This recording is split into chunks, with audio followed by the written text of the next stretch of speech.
What's going on YouTube? This is B Hackett, and this is the new 2-star Revis and 2-star Willis collections, both complete. I'd like to start off this video by apologizing. I had quite the rant when I heard about this card that they were going to be releasing and how it was going to go about. I still think they should have done these in all of the bundles and not just the $50 plus bundle for the legend packs. But to get any of the Revis keys, you have to spend either 290,000 coins, or the cheapest one you can get is $46.40 if you have season ticket, and it's more than that if you do not have season ticket. So it's quite a high price to get those pieces. I am quite glad that the cost of all these puzzle pieces is not outrageous. I really thought that either the puzzle pieces were going to be like 500k plus for each piece, or there was going to be three super common ones and one that was just impossible to get and everybody would hoard it and want like a million coins for it. That is not the case. I ended up getting the most expensive piece, I think was 109,000, and I had to give up a 99 rice sadly for the other pieces, but I did get this done. And also that Willis is ridiculous. I got lucky enough to pull him in an all pro pack. Did not pull him in a legend pack, surprisingly, and if you do not get that Willis, this collection is going to be extremely expensive. As you see on the back of that Revis card, 100 in all covered stats, and that Willis is 103 different stats showing on the back. I will throw these into my depth chart to show you the full stat difference from their previous versions. I don't have the other Revis, so I can't show the ups from that, but I will compare it to my 99 Dick Lane and my 2-star Deion Sanders. I still wish they could fix this problem.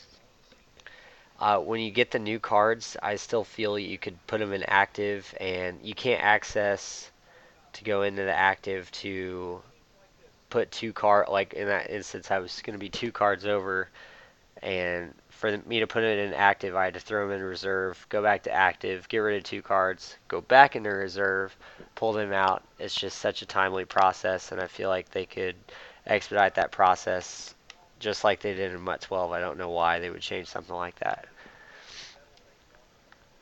Been waiting on some sort of update.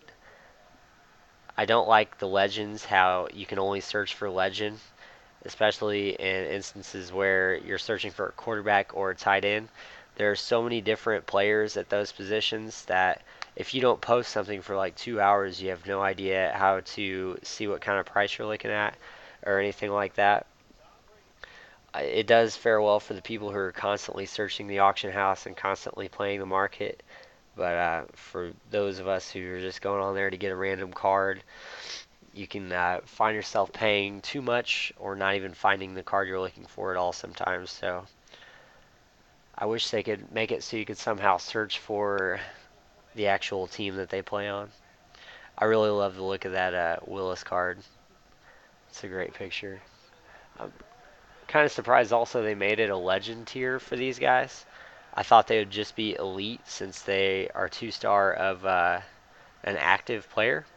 They made it a legend tier though, so kind of interesting there.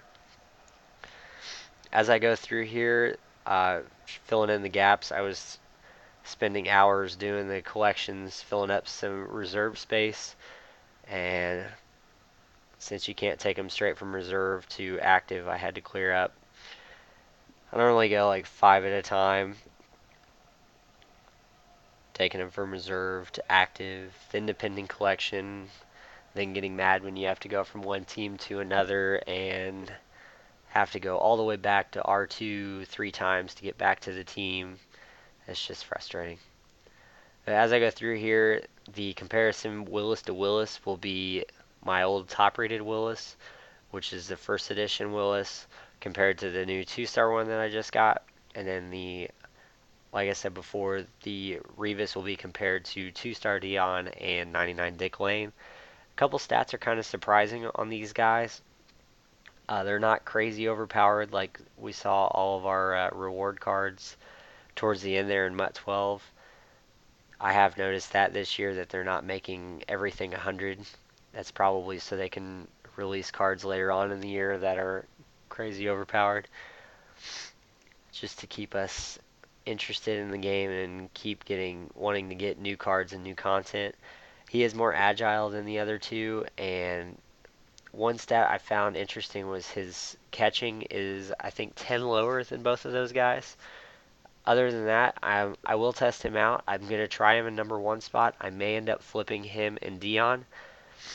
I like those speedier guys covering the slot receivers. Dick Lane's awesome, and he gets burnt a lot though with especially the smaller fast wide receivers. So I've ran into trouble with that, especially if you're in press coverage. He just hits so hard that I don't know. He hits like a linebacker. It's ridiculous that 97 hit power. Him and Ronnie Lott forced so many fumbles for me. And all the other stats are relatively close, other than the 100 coverage stats are awesome. The Willis, they upped a lot. Granted, this is the first edition, my top rated, versus the new 2-star edition. I never did get a hold of a limited edition Willis, but I'm kind of glad I didn't now since this one cost me a lot less.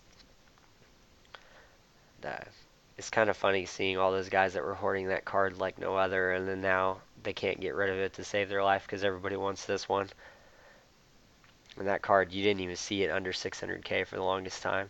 There are several stats though from this first edition to this one that he bumped up like 4. So everybody take care, God bless. Enjoy the games this weekend, and thanks again for watching. And enjoy the weekend, like I said, and good luck with all of your collections. And hopefully, you guys can get a hold of these cards as well. I'll see you next time. Thanks for watching.